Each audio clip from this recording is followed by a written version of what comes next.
everyone. Today we will learn a super fast multiplication trick with which you can multiply numbers within few seconds. So let's see how does that work. Let's take this number over here, 12 and 13, which we need to multiply. So 12 is made up of 1 and 2. So let's write that in form of straight lines. So 1 here and 1, 2 over here. Now 13 is made up of 1 and 3.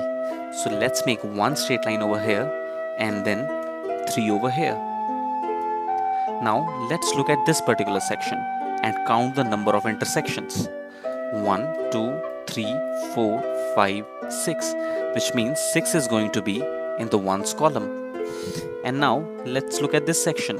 1, 2, 3, 4 and 5, which means 5 is going to be in the tens column. And now this section. Only one intersection is here, so 1 will go in the hundreds column. And this is what the product of 12 and 13 is. Isn't it quick?